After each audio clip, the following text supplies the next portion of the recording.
paying yourself first. If you pay yourself first a small amount at the end of the month, if you just pay yourself, let me back up one. Us as real estate investors, we kind of have to plan on certain things. Property taxes being a big thing. Uncle Sam is your partner no matter what. You account for taxes. Us in the real estate business, there's always maintenance issues that come up. However big or small your portfolio is, property management fees, etc. It's very important at the end of the year when property taxes come up and you've been paying yourself month over month. And then, you have a bill from Uncle Sam, however many thousands of dollars, depending on the size of your portfolio. Well, that can be a very daunting experience to try to cut a check, maybe dig into your savings and check over for that, or vice versa.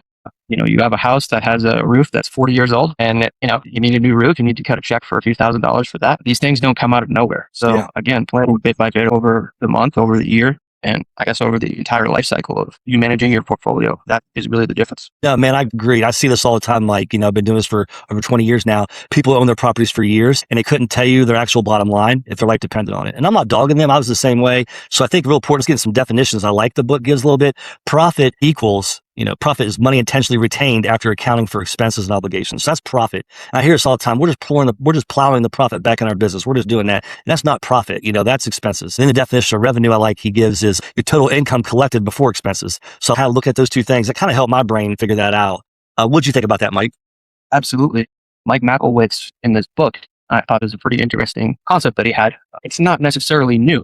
He talks about before, I think he speaks about his grandparents and other people. At the end of each month, when they would receive their pay, they would have different envelopes. And they would say, oh, this envelope is for groceries. This envelope is for, paying the electrical bills. This envelope is for my own personal enjoyment. So again, that same concept Mike Macklewitz took in this book and talked about basically opening up several separate bank accounts, even in different banks within your business. Try to eliminate that temptation of taking all of your monthly profits at the end of the month or at the end of the quarter, however you decide to pay yourself. And again, different buckets, i.e. different bank accounts for different expenses. And, just us being real estate centric here, again, a lot of that is capital expenditures, your maintenance, as I touched on before, property taxes, insurance, etc. So again, you can get as crazy as you want for this or as simple as you want, but this is just a real simplified way to see exactly where you're spending money month over month and where you can seek greater efficiencies and maybe cut costs in certain areas or invest and save in other areas. And this is just a very solid system that allows you to do that. Yeah, and I totally agree, man. Specifically right after the first of the month, man. This is the thing I kept repeating.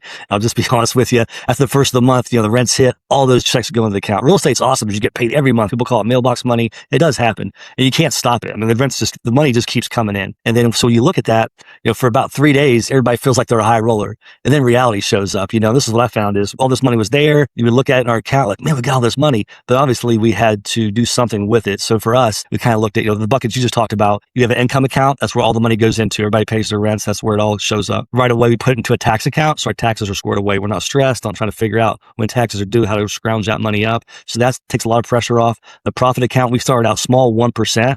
And we just started out super small, just putting 1% away and being diligent, and it snowballed quickly. And then we have, paying ourselves, get our paycheck first, and then the expenses was what left over. And whatever that was, we start bootstrapping. And eventually we didn't have to bootstrap because there was plenty of money in there because the other things were taken care of. So I really like how he kind of put that in. And to me, it was just revolutionary, but so simple.